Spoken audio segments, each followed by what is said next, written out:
Thank you for staying with us.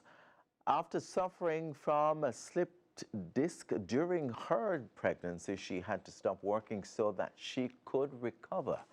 And this, of course, posed a challenge financially.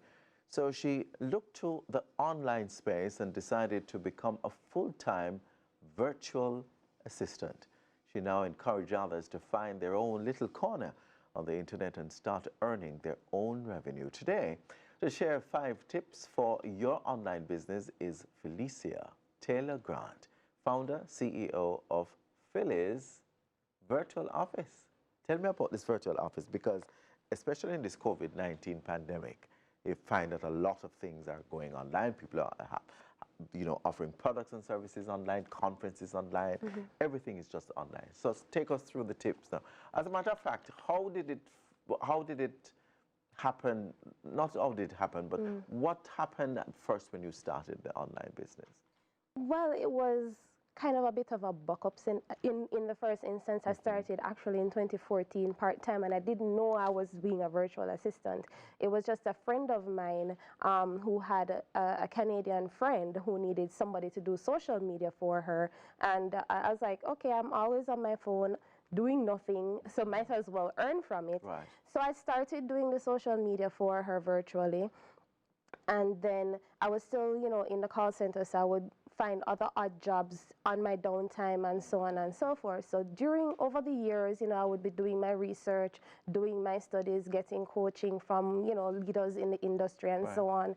And then when I got pregnant, I was diagnosed with slip disc and pinched nerve, and it was very difficult commuting to work. I had to be leaving often to go to doctor's appointments and so on, and it became a burden for the office itself. So you had to take a decision. I had to take a decision, and the decision was that either I'm going to be committed to the job or I'm going to take care of my health. So the ultimatum was given to me, and I decided to take care of my health. Being at home, I was still doing my research at the time, and I was doing it more aggressively now because I'm now realizing that, hey, time is winding down, something has to happen. So I literally, I got this full-time client, and I literally just jumped right into it. All right, so the full-time client, then you said jump right into it. Explain it, jump right into it. All right, so I was given 2 weeks to decide what I wanted to do. And I wrote my resignation letter to that call center, and I accepted the client's proposition. It was starting off, it was 10 hours every week, but then that 10 hours would actually be almost more than half of what I was earning as a full 1 month whole thing in the call center. So I was like, okay, it's a start, and I can develop and get more clients and more clients and more clients. So now, being at home, working online, I have literally more than substituted my going into the office, sitting down. So talk to us a little bit about the pros and the cons of operating business online, and some of the things that you've learned. Well, the pros of working online, there's no commuting. So unless you want to work from a co-working space, that is. But the commuting, it was a hassle for me. I was literally on the road between 4 or 5 hours every day just trying to get to and from work. I'm now able to manage my time around my family, so my daughter does not suffer from not seeing me now, especially now that COVID, I know school is being held and stuff like that. She's now 2, so I have her with me. And I'm able to basically choose who I want to work with, how I want to work. If I have to go to a doctor's appointment, I don't have to say, okay, boss, can I get the time? I now know that I can get up at, say, 3 o'clock in the morning, get my work done. I have my appointment during the day. Time management is extremely important. Right. What are some of the other things that would make an online business successful, based on your own experience? Successful, determination.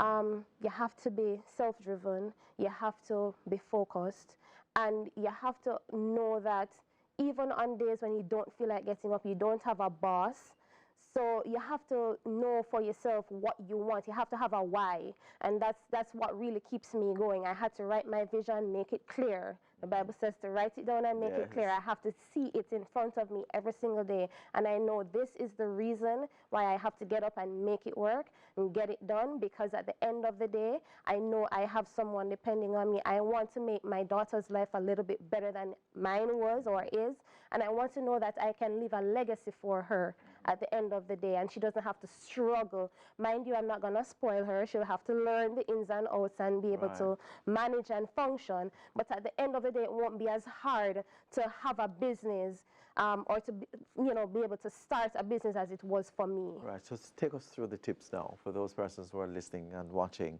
would want to know what are the tips. Well, so the first tip is basically having your research put together and having a strategy, a well planned out strategy. And for me, I had to do the research because I did not know where to go to get that training. But now there are persons online, even myself, I coach persons how to become a virtual assistant. So I take that 6 years worth of research out of the picture for you and give you everything in 3 hours worth of training, and you can get coaching along the way as you go. Right. So that was tip number 1. Let's go to tip number 2. Right. Tip number 2 is create a brand and have a brand message.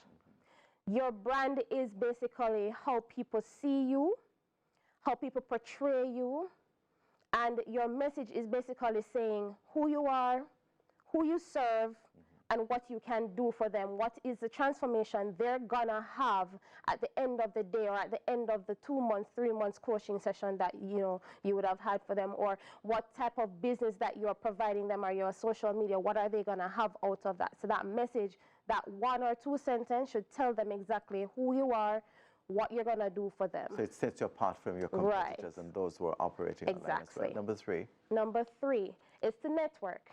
And there usually would have been mingling sessions where you can literally go in, but now, during the COVID session, everything is online. So there are online spaces that you can go. LinkedIn is also a business to business. I know persons love the Instagram and the Facebook, but for a business person to really develop yourself and your brand, being on LinkedIn is very important, because you are now connected to the professionals. So instead of picking up the phone and calling customer service to get to somebody, to probably get to a supervisor, to the manager, to go up, you have now direct access to maybe the CEO of the company. Or if you are really targeting maybe marketing, you have access to the marketing manager. All right, so number 3, because networking is extremely important. Yes. Number 3. Number 4. Number 4 is pitching. Yes. Ensuring that you have that elevator pitch, and that elevator pitch goes back to the brand message that I was talking about before, in terms of putting together what you need to say to that person in that 1 minute or that 30 seconds to be able to have a follow-up, have the person being interested in a follow-up, so that you can actually have a conversation with them. But they have to have that, you have to have that pitch message to have them, be interested. Right, and number 5. And being consistent. It goes back to being self-driven, getting up, making sure that if you say you're going to do something, you do it. If you know you're supposed to be scheduling your social media to advertise yourself, you do it. Being consistent, getting up and doing what you have to do over and over and over, so that you get the results that you need. Thank you so much for sharing those tips. And I'm sure those who have taken the decision to operate online, those are very useful for you to progress and make your business what it's supposed to be. Thank you so much, Felicia Thank you. Taylor Grant, for talking to us this morning. Sunrise continues after these messages. Stay tuned.